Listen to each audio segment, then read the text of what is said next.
sweet mother, I no go forget you for the suffer where you suffer for me.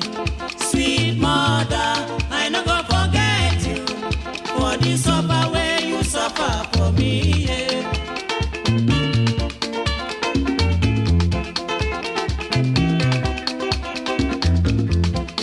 When I dey cry, my mother go carry me. She go say, my pikin, wetin you dey cry, yo yo? Stop, stop, stop, stop, stop, stop. Make you no cry again, oh.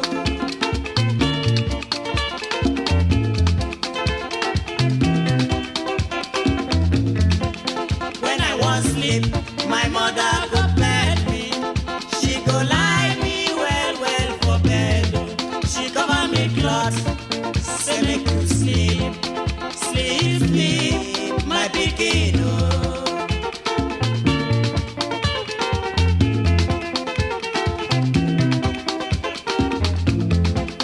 When I dey hungry, my mother go run up and down. They find me something when I go chop, oh. Sweet mother, sweet mother, oh, eh, oh. So mama, sweet mother.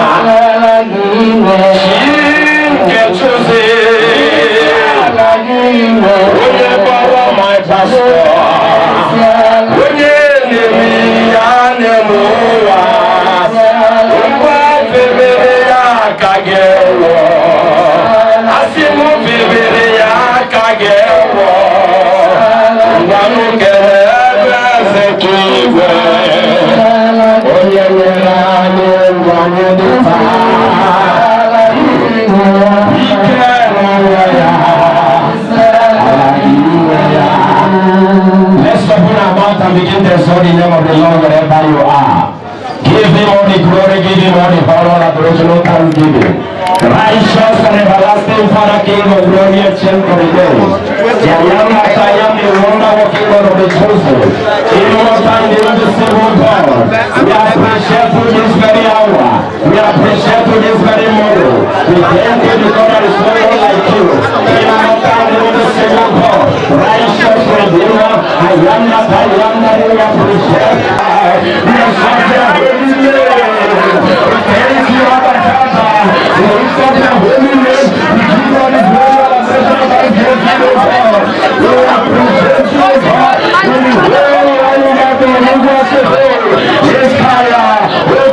appreciate you, there is no one like you. Be thou exalted, God. Glorify your name because you are God. Blessed be unto your name in the mighty name of Jesus.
No, that side, Emma.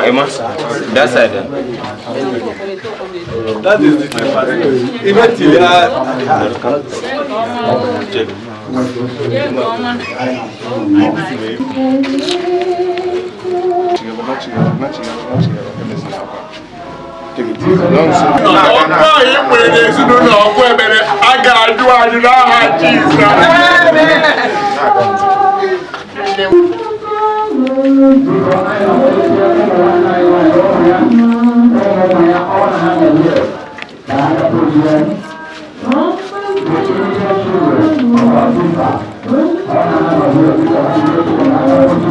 Amen.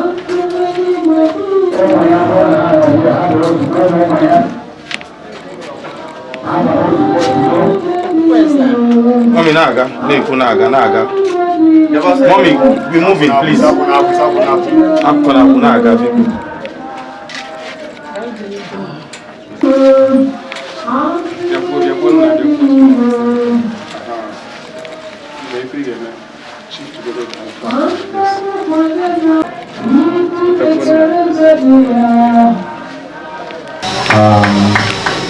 My mom is a Christian, so she always lived her life diligently. She wanted to do everything the Christ way. She had a heart of gold. She will do everything she can to make sure she's blessed, and she was a blessing to every one of us. I mean, everybody that she came up. Put your hands together for Jesus once again. Their mother is a blessing to them. She's a blessing to everyone she came across. So, not to talk about her children and much more. So, she was willing to help everybody. So I'm happy that even to the end, she was always living the Christ way. All she wanted was to make heaven. Even when she was sick, all she wanted was to make heaven. She would say, Paul, anything that someone has done to you, just forgive, so that we can make it heaven. That heaven at last is what we want.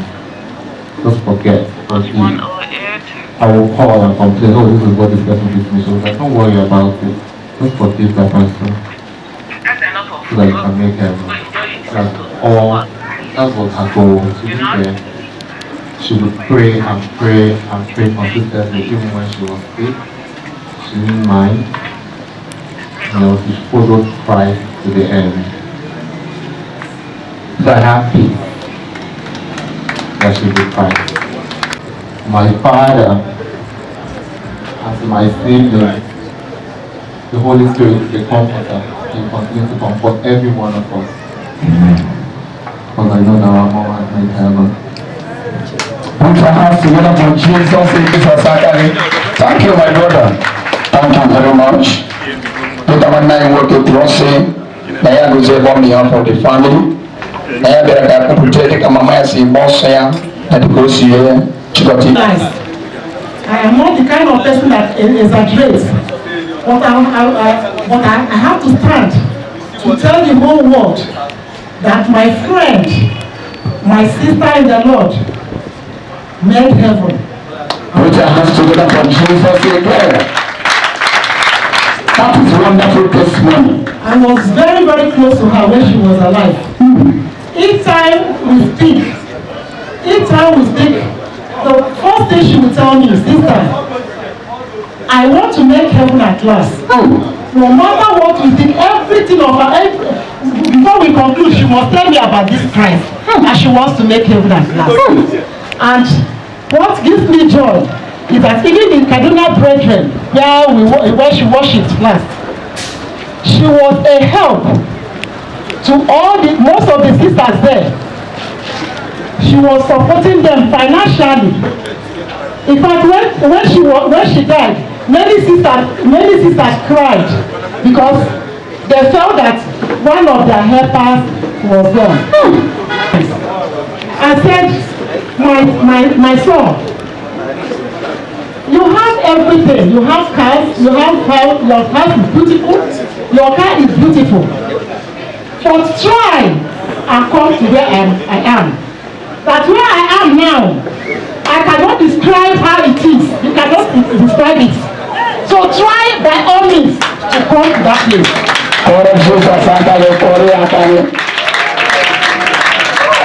Apart from this testimony, there are other testimonies from people. See her telling them that she made it. She made it. Oh, Jesus,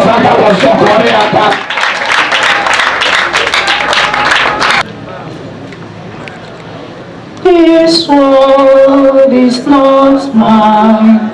It is full of vanity, on the mansion of the world that cannot live.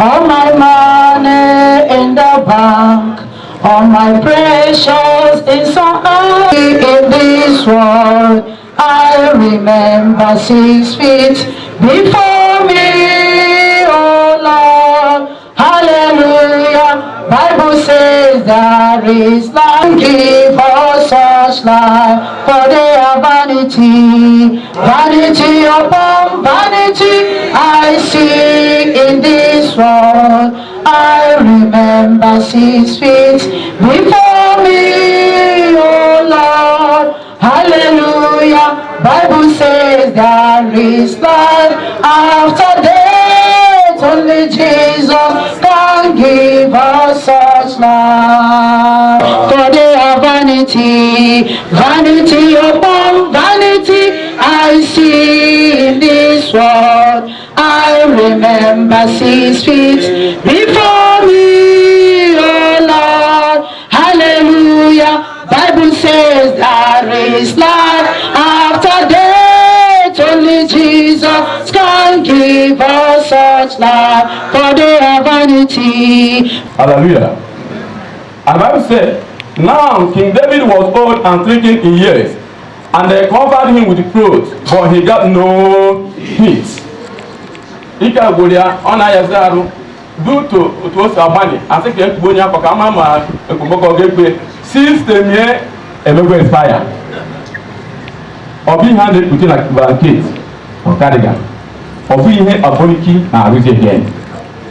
Ike Agugo here, Jalwall, you have going in our wall. Tell yourself one day you can go in our wall in him. You could hear with that body. Also, you could also hear with it. One day you're not going to make it. Oh, I don't go with David. Oh, Jack, make it. But one day, since then, David the man is fire. Whether you like it or not, Chineke again one day, you take a woman alone. And that man, this David, wasn't like the one. But never here. Lay your right hand on your chest. Will I can make him to a son will begin? Never into a second will begin. Only when not Chineke. I got with Rangina Jesus. Everything number when you made it. Everything you can make him. Everything that Jesus Christ you need him. Jesus Christ. But I need him. The one when millions of the time. We're all but I did Conwaya. Sacham. Hallelujah.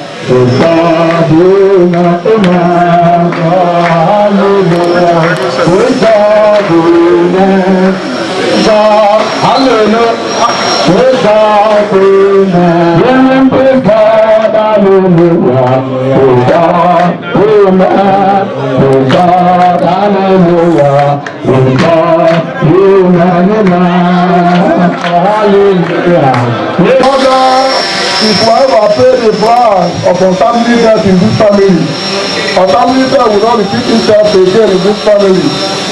Talk to God. Say the angel of God guide and protect them every day by day. Everywhere they are all over the world, including their father. As we travel, the wife will stand like calling upon God to protect her husband. And the husband will come back, she will welcome him with joy. The Holy Ghost. Pray and talk to God. In Jesus' mighty name we pray. Our Father, we cover this family with the blood of Jesus. Lord, I commit this family to your hand afresh. We praise your name, O God of the choosing, for making possible that this family are beneficiary of your mercy. And because they are beneficiary of your mercy, O God, by your mercy keep them, by your mercy protect them, by your mercy forgive them, and counsel them to the way of life in Jesus' name. Father, their mother has paid the price. When she is alive, her prayer is that her husband will not go to hell. Her prayer is that her children will not go to hell. Her prayer is that every member of her family will not go to hell. And as for the battle to be with you, Jehovah, I pray that no member of this family will go to hell in Jesus' name. You are expenses for the family. So may God console you. Give you grace to be blessed. God bless. Praise the Lord. Because I and a rebel brother need a good ego.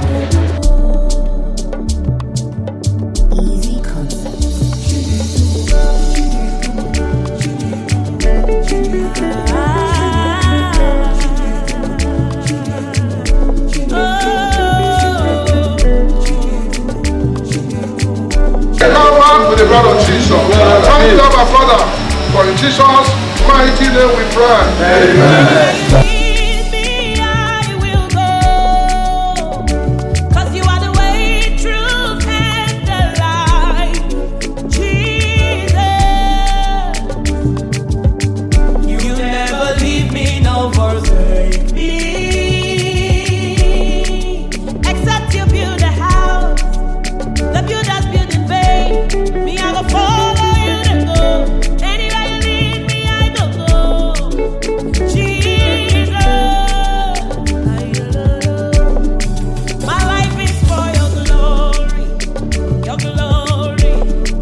Bless you all. Praise the Lord. So because I choro just few minutes now we run low. Praise the Lord. Praise the Lord. Praise the Lord. Amen. Praise the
ndị Igbo si n'ọpụta mmadụ na-akwanye onye nwụrụ anwụ ka ọ na-akwanyere onwe ya ugwu ekpere elesi ebe ọ bụ na isi bịa ma ndị si Kaduna ma ndị si everywhere walks of life for the fact you are here to bear this occasion dịka ị na-ala Chineke a ga-eduna gị n'ọnwụ ya. Thank you very much. Thank you all.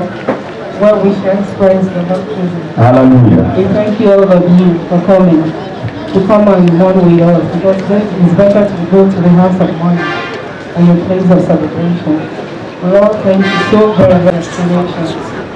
Thank you very much. Praise the Lord.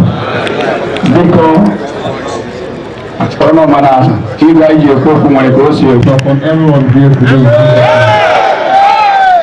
And our setting our feet upon this plan is a blessing already to the family, to everyone around us.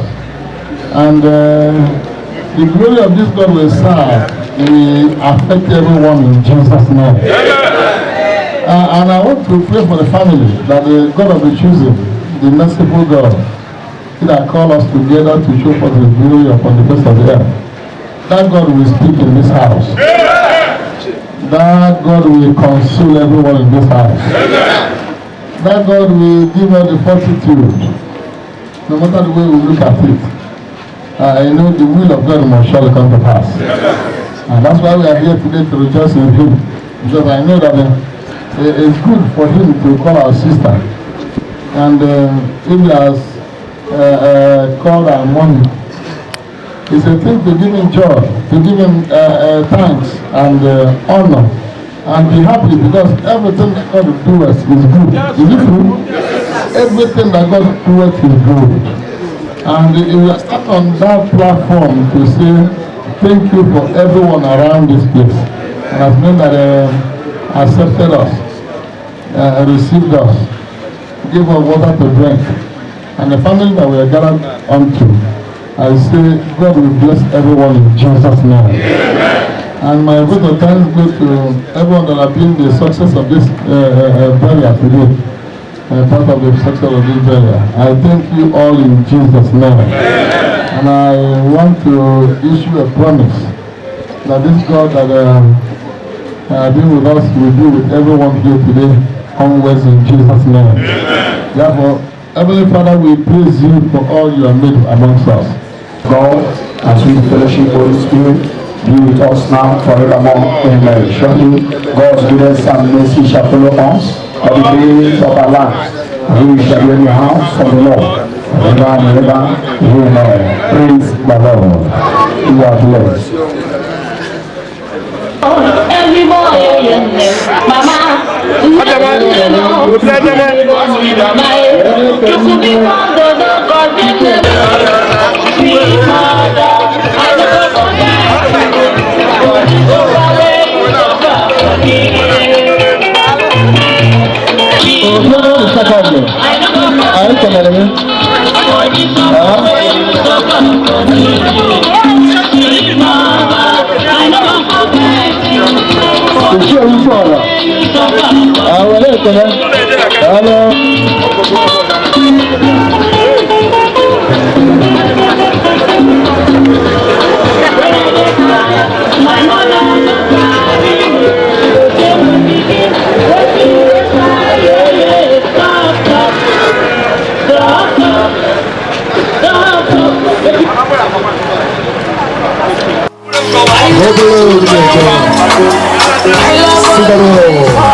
For your entertainment, DJ Pastor Ichie Sigalo Obere Ekunie Oraukwu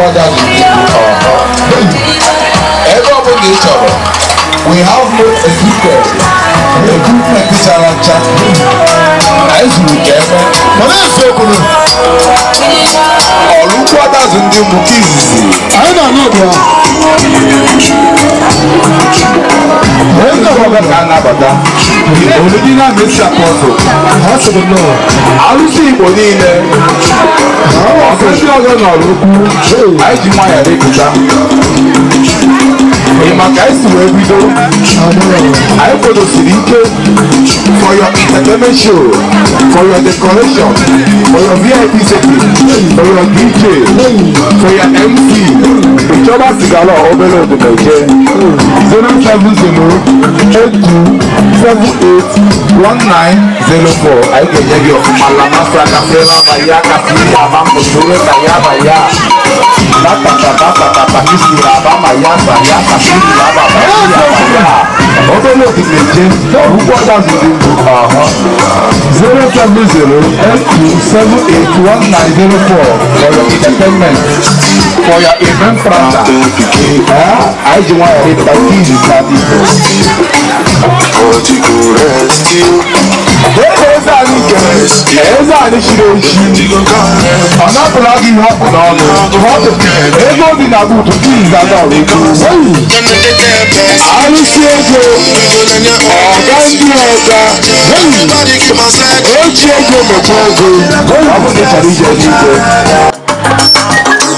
Ikolo inanye ga-afama the village committee ka na-abata aji nwanyị lepụta nke izizi na n'Igbo for entertainment show anyị kwadosiri ike Ichie Sigalo Obere Ekunie Oraukwu Adazoin ndị mbụ nke izizi na n'Igbo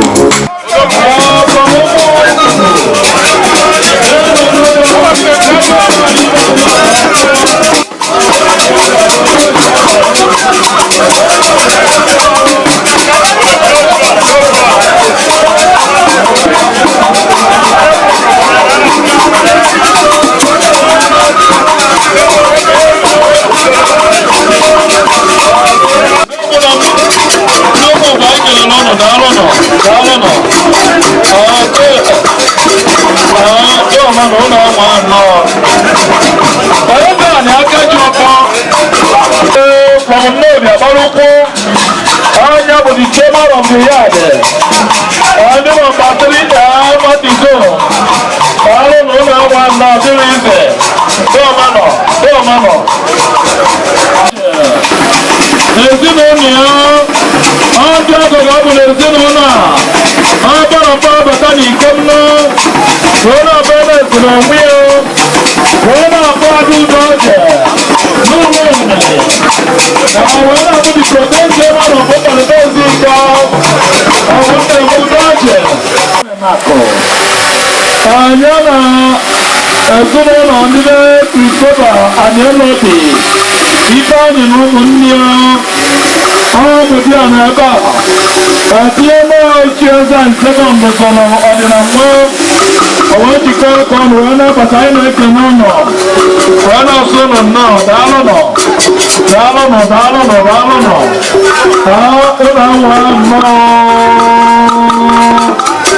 Anyị na-eke n'ụlọ ka anyị mara mma n'ụlọ.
Mila, I was going to be and in Jesus for Akajopa, Meta Omila.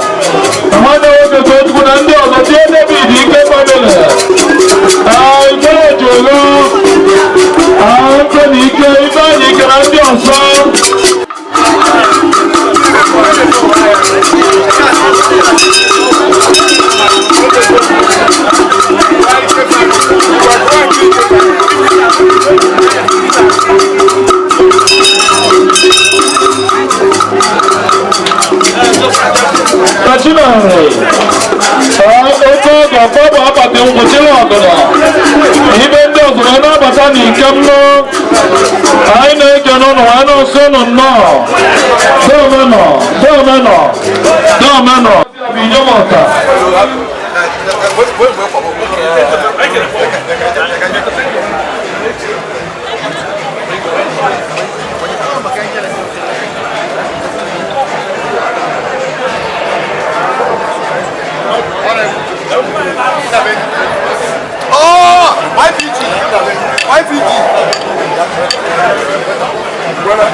Your Excellency, Ahmad Jamal, Ichie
Go,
Ichie Ezeani.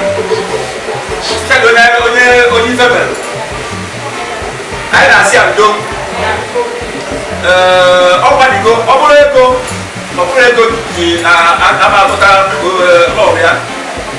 Ọrụ otu o si wee masị Chineke. Anyị wee na-asị ndị be Ekunie, ndị nna m ochie. Dibenu. Dịka ndị Chizu kwuru okwu Chukwu taa. Ụfọdụ ya modest. Mana ebe a na-arịọ Chukwu bụ ka a nọrọ kwue. So, ụmụ na-anyị na-afụ na Chineke nọnyere anyị dịka anyị si wee bido na mbido. Anyị wee rịọ Chineke ka ọ nọnyere anyị ka anyị wee nọ ọnọdụ a. Ka ndị ajọ mmadụ ndị ajọ nwa afọ anyị wee nọbịa nọchasịa. Ụlọ onye ya si na arụfọ ruru ụlọ onye ya chọrọ achọ. Ọ kwado ya bụ ekene igwe si ka ekene anyị na-afụ ife ewepụtara anyị. Anyị na-eri n'anya mmiri na-eri n'ọṅụ maka na ọ bụrụ anyị makere mmadụ ọ ji ekele mmadụ. Anyị na-erize n'anya mmiri bụ nke a na-ere ọṅụ. Ọma ndị Chineke ma maka ego ego na onye ọbụla ya atụ okwu. So ife wee si na ọ na-ekele olu. Na-ekele ọrụ ukwu. Na-ekele ndị obi na ndị Ichie. Na-ekele ndị be Ekunie. Unu si wee meghe ụzọ wee bịa mkpalụ dịka esi eme ya. Ebere anyị bụ ụdị ife na-etu ala n'ịbatakwa n'ebe a ma ebusi emesi ebele. Anyị arapụ a ga-eru elu. A ga-eru 90, ruo 100. Mgbe na-ekele unu. Ọ bụ igwe nye mọta so onye na-ekwu ka bụ igwe so igwe na-ekene uru etu esikwe bịa ebe a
Ichie Ezeani so na mi ba na me na Oraukwu a West Nile e mo ya even in na wa e when as no ga dey na ye tu no mo dey na enter ni mo na ba just crash me wa ye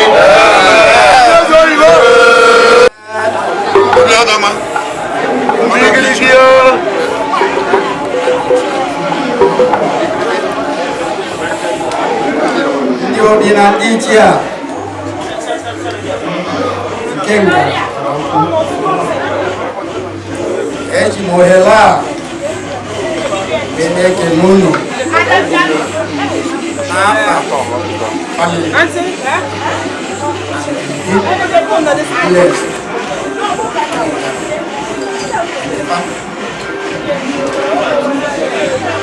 Aseona Obi Salayo so Antônio Obi Salayo to Mwende lanya Mwefunu Fuku honora Ebi asa indo Owe nise bitaraka Ebi Nekwande koye nukumpa Ebi Wena sunu Amunu nke a gosiri m ịfụnanya unu nwere ebe Ichie nọ ọ bụrụ na ịfụnanya adịghị mafụ n'ọnwụ mafụ n'ụbịa mafụ operation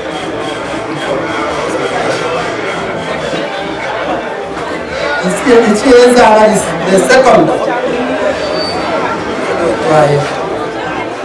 Njoo makia kunjuleke wende kenunu wende kuwa gadro noma this si ebitere aka wee bịa ịkwara ụgbọelu wee bịa ana m ayọ Chineke mgbe ha ga-ana elu wee ti moto wee bịa ayọ ka nna ayọ Chineke mgbe ọbụla ha ga-anachide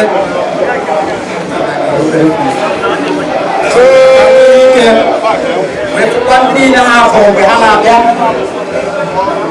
ndụzifa jee nke ọma ga-asịkwafa nnọọ na ka nna ayọ Chukwu wee kwere na ọ ga-emezula ya n'afọ Jizọs Kraịst bụ onye nwe anyị nọ.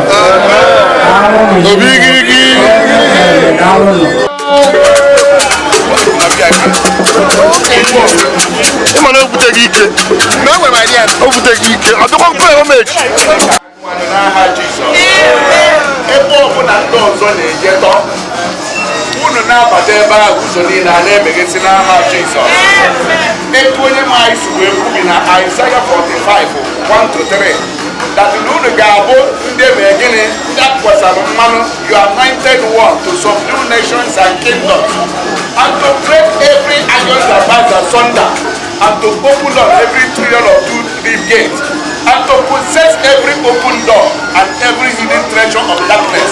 All of you will occupy it in the name of Lord Jesus. We go, especially here also now, make sure the Ichie is on. Who not in a body? Tie no ye chilling me. See it when you see tie no that money ye chilling me. Or time table. When they make time table, never a time table. See I never tell Anya. You may know more to say. Can I talk with see to other naga? Do we making a chair to go on? Una funu na ya dey move mountain or dey roll so easy. Etu ansi kwe ko yesi na aga na ha Jesus.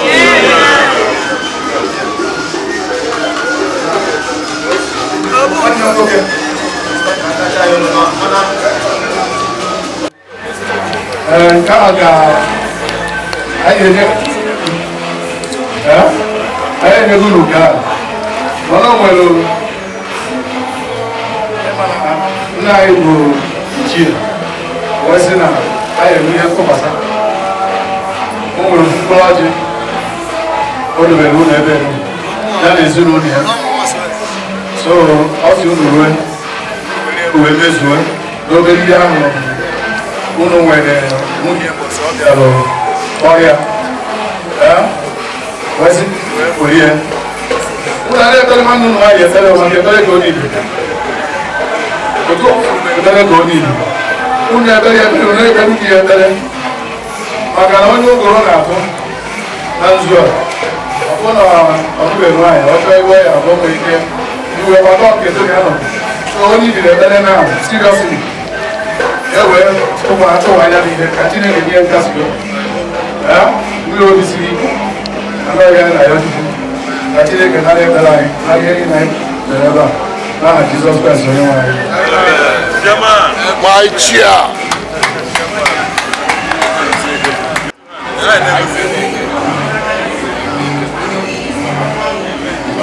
Wakene ekwuruzi ọtọ.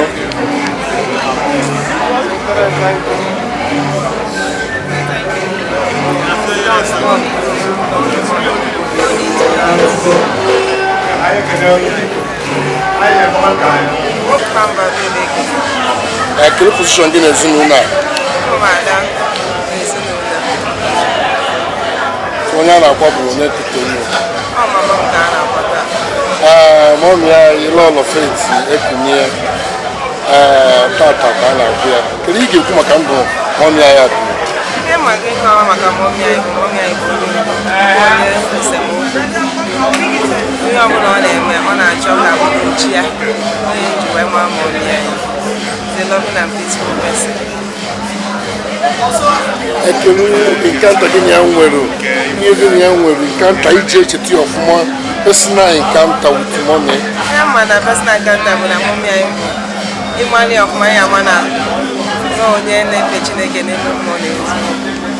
ọ gọbụna gịnị ya na-aka gọ ya sị gị jide Chineke edu na Chineke bụ ihe niile onye nwụọ Chineke enwe ihe ọbụla onye ejiri ma the personal encounter bụ na that Christ who introduced them to ekele ịmụta n'aka ya itinye na ndụ gị ji agasị ike so many things I akọwakwana so many things in fact ihe niile mere ka m na-aga kịta onye wapụsịcha m ihe niile so si ka m kọwanụ nke m akọwa ha bụ ya ọ bụzi m nnukwu ihe onye m mere okay kedu ka isi nete na ọdụ na omegha agadi mana kedu isi nete ma mgbe ọ na ya ahụ ma ya na nna enete ya ọfụma otu nwa ya esi wee nete nne because nna enetekwa because ha si na oge nne echetakwa otu o si enete m oge ndị na ụmụazị so ihe niile na-edede nne echetakwa dị pia na lọb onye mgbọmọ so the same lọb nke a ka m ji enyekwa ya oge na ọ na-akpọ ụkwụ ga kenere Chineke n'ihe niile mere the death, is it a shock to you? Were you there when she died? Because she died in my hand. She came as a shock because she was already okay. She was due for discharge, but everything pleases God the way it is. We thank God for everything that happened. We can't question Him because He gives and He takes. So the only thing that He came as a shock, but we still give Him thanks. What impact has had the passion caused in your life? The impact has really touched me that now that this love should always be in love with everyone. That love that she has always been exhibiting, that impact and that love will continue to exhibit it, to carry her legacy from where she stopped. Kalina was in the church, the family, the villages, the cabinets. Yeah, we thank the church because it has always been a desire that she's buried in a Christian way, especially the lost children, and her wish has been fulfilled. We thank the church because I know when she is, she'll be very happy. And the Igwe cabinet, we thank them for the love and the concern they show. The friends and well-wishers, we appreciate them. We thank them all. As what are you telling your younger siblings? The only thing I have to tell them that we should continue living in peace and love our mommy has introduced us with, and also hold Christ, because when you have Christ, you have everything. That's the only thing I will tell them, because without God, we are nothing. We keep telling them to hold Christ. A final word of encouragement to that. Yeah, that God will continue to comfort him, that the vacuum our mommy has left him, that God should fill it with the love and care that he will get from the children and the grandchildren, the wives, the friends, that God should fill those working for him in Jesus' name. You're welcome.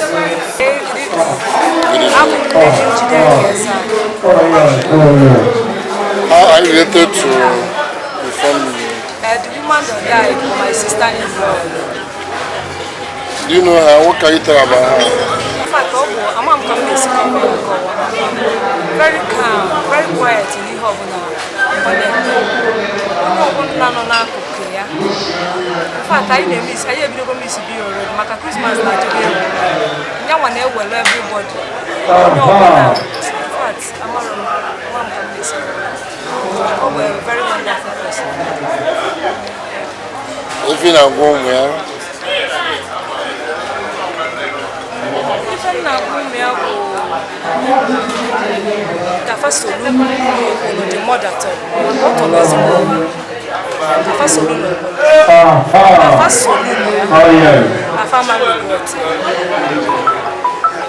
thank you so much.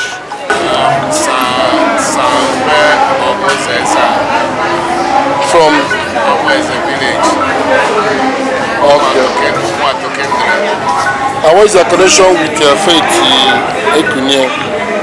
Faith Chinweake Ekunie, my sister.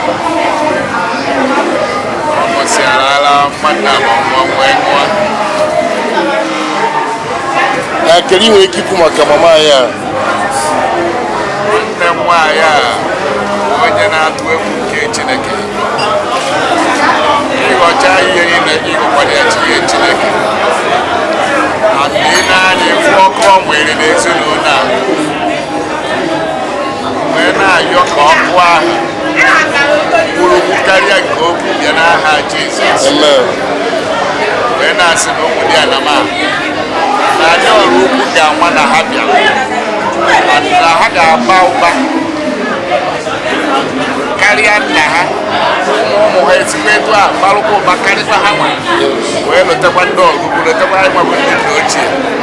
Anyị nwere onwe anyị ga-agbakwa ụba nke anyị ihe niile wee zukọ ọnụ. Ọ ga-abụ ụbọchị ikpeazụ anyị gbasi ọsọ anyị ka anyị soro keta anyị eze nke eluigwe site na Jizọs Kraịst onye nwe anyị. Amen. Now I am singing Noga Dregen Massa. My name is We are talking about your mom, Faith. What can you tell about her? Mother is good. I like my mother. Mother helped me too much to serve God and worship God too much. And it tells about heaven.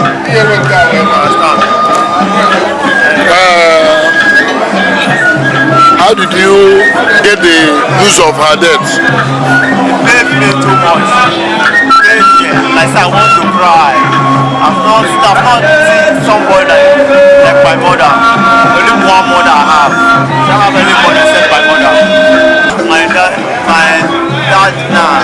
I tell just nothing will happen. Because we will help my father. I will help my father. I will help my brother. All of us will join together and be peace. Have one peace together. Those who came for the burial, what are you telling them? I thank God for them. God will bless them. They will go and come back safely. They will travel and go come back safely. Nothing will happen to them. They will go and nothing will happen to them in Jesus' name. No accident will happen to them. They will go and see and God will bless them in Jesus' name. Amen. Papa, I miss your apostle. You're in the German I am not start. I never do something with Faith Ekunie. I'm going to start. I thought I would 9th of December 2022. I'm going to Otta. I know Ichie Ezeani. I see a new. I see a check with Chineke. I know so many again. I believe we can see again. Otta you're looking again. I know so many choosing again. I can't believe you are also going in the member. What I say.